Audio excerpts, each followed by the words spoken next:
And so we're really happy to have on a new partner of ours, the owner of many Buffalo stores as well as stores in upstate New York and New Jersey, Evan Mayer. So Thanks for having me, Evan, Nick. yeah. Thanks for coming on. Really appreciate it. How are you doing today?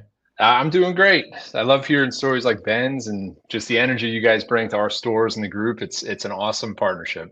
Great. So tell us a little bit about your role at Jersey Mike's and your history with the company. Yeah, so today I'm a franchisee in New York, New Jersey, and I am one of those stories where my mom dropped me off when I was 14 and hasn't picked me up yet. May 1998, I started the original Jersey Mike's. Spent about a decade there with John Cancro, moved on through school and talked to Peter Cancro, joined the corporate office for a decade and a half or so, had a number of roles there, and have since 2020 stepped out of the corporate office into a role as a franchisee. Pretty cool. This is now our 15th day of giving, month of giving. And I can remember all the way back to 2010 when it first hit, and just the emotion and the pride you feel for the brand.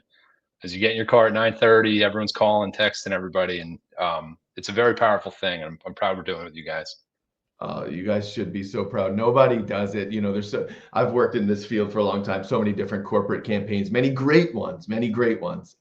Nobody says we're going to take 100% of our sales. You all take a loss that day. You as an owner, right? You're paying your staff. You take a loss, and you give back, and you make such a deep impact. It's amazing. And I've heard so many stories like yours. We've been involved with Jersey Mike's for so long, about, you meet so many people who started when they were 15 behind the line, and now, they're managers and this and the owners and all the way up. It's really cool. So what is that? What is that special sauce? What does it mean to put on the blue apron at Jersey Mike's? Yeah, and I think just like to speak to the franchisee, participating in this giving and our opportunity to give back to the communities and everybody we serve in a crazy mathematical way. It's one of the best retention strategies we can have with our teams, because they feel that pride and they're a part of something way bigger than just the sub sandwich, which it's a very powerful thing.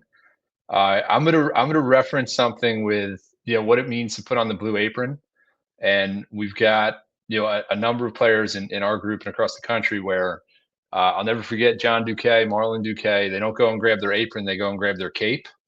And that whole metaphor of grabbing your cape relates back to that day of giving and the pride of helping these communities and the different organizations out there where, Peter's mission statement of giving and making a difference, putting on that blue apron, that's our opportunity to wear our capes for the day.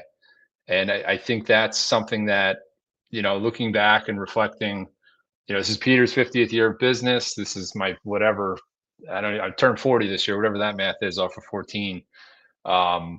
There's a lot of pride when you put on that apron, because you're representing more than just a restaurant or a food organization. You're representing something that really does care, and it's something Peter learned when he was a kid from the local players here, Bob Hoffman, Jack Baker, and now it's a systemic, cultural rooted thing that as the tree has grown, it's just gotten bigger and bigger and bigger with all of these branches. So it's a lot of pride in that. For me personally, it's the hometown, it's the brand, the sign behind Sue and Ben in the store, with Kelsey there, it says Point Pleasant. It's just got very deep roots in meetings to me, but the pride of that cultural tree is unbelievable. It's so funny, the Point Pleasant thing, man. It's we've just met. There's something, pun intended, something in the juice there, because we've met. So we know so many people up here. Kane Mosteller, who owns Newburyport, is from Point Pleasant. Owen Harrington, who started in the stores, who's an area director, Point Pleasant. I believe Ryan Nolan is Point Pleasant or somewhere down there. So many people just come out of there and blossom. And you've kind of talked about already. My next question was, what's month of giving mean to you? You kind of talked about that a little bit, but since we're talking about the people, like that's what we've noticed at the Flutie Foundation. The people at Jersey Mike's, because truthfully, I had eaten before I started working with you guys. I'd eaten at Jersey Mike's. I like the subs, but you're like, okay, it's a good sub shop, right? And then you meet these people, and you're like, oh my goodness, these are some of the greatest people I've ever met. Just values and just every, professionalism and the like. So what's the secret to and your team in particular? You mentioned John and you mentioned Marlon, and obviously we work with Brooklyn. And what's your kind of secret to building these successful teams that are filled with such quality people? Yeah, I think it comes back to, you need to provide the autonomy and obviously the expectation of where you want it to run and how you want it to take on its own life and its own culture within each store. And providing that autonomy for them to do that, I think, is a really powerful thing. I do think, as it comes back to just being a part of something bigger, uh, what Peter has instilled with us as franchisees is there's a pride in the detail. There's a pride in who's coming in and being welcomed into our family, and I think that is a really important aspect of what Coach Hughes does through training. John Hughes has been the brand ambassador now. He's probably 40 years in. You hire slow, right? You get the right players to kind of come into your organization and to help represent you and the logo and the brand. And if you keep that intact, you're going to keep snowballing that energy and the efforts that go into every single day. You're only as good as your last sub, as Chad Faulkner would say. And I think that's a really important aspect of how our teams take on that life, and within each store, it takes on the life of the whole group. A lot of autonomy, part of something bigger, and I think this annual event that we have provides that systemically, that keeps the tree growing. Love it. I love that you quoted a great friend of the Flutie Foundation, Chad Faulkner. Him and Brian Deeth, and him and Chad and Andrea Faulkner and Brian Deeth were the three who were really responsible for getting us into, well, in addition to Gary Dorfman, our good friend who owns a couple franchises in Atlanta, getting us into the Jersey Mike's world. And it's been great. Just kind of even outside of our partnership, as a leader of our organization, I've learned so much about. It's been so beneficial for our team from a team development standpoint to be a part of this partnership. It's great. And when you said attention to details, I was with you when you opened your Hamburg store. And what I noticed, you may not have noticed, but it was a crazy morning. There was, your whole staff was there. Like, I think there was some media there. Flutie Foundation brought in 30 people. And I kind of watched you had everything under control, cool, calm demeanor, but I watched you like go over, there was like a little something on the floor, and I watched you kind of walk over, pick it up and throw it away. And I'm like, okay, Evan's on top of this. Like, he's got a lot to worry about, but he sees that speck of something on the floor. So that was cool to see. 25 years with the Cancro family. It's that attention that gets you. Peter used to say to me, I don't care if I'm talking, if you see something behind the line, you go. You don't wait. Anything that makes the level up happen, and people see that. Yeah. Chad was on this show like a week ago, and I was in the store like Sue was today, so I couldn't really hear what was happening. But all I know is we were interviewing him, and he was like, so at some point he started talking about whether the bacon's hot or cold or something. We're like, Chad, what are you even talking? Is Chad talking about bacon right now? Like, what's going on? Yeah, it's that boiling point. You hit that degree, you got to go one more degree, one more degree, one more degree. All right, fair, good to know. So, we've had you for a lot of time here. What's one thing you do to rally your team, to get your team and your customers excited? And I think, it goes in the partnership. You guys, obviously, these bread relays and showing up and getting us all together, best practices, hyping up some of the competition stuff into the group me is a really critical part. We do some of our own team internal month of giving competitions just to help. Again, you're part of something bigger. There's multiple stores chasing after the same trophy. Hype them up and get them fired up to do that. I think know the organization, know who we're helping, and obviously you guys make a big impact into a number of different local groups around our stores. That's a really critical piece. I think that the team and the communication from behind the line, that is absolutely critical. You have the in-store materials, but unless you're really having that conversation and talking about it, you're not going to win any trophies. And I think having that friendly, fun competition for real purpose, and us, driving whether it's the part-time crew member or it's the full-time, shift lead, GM, they need to know what they're supporting and how they're going after it this month.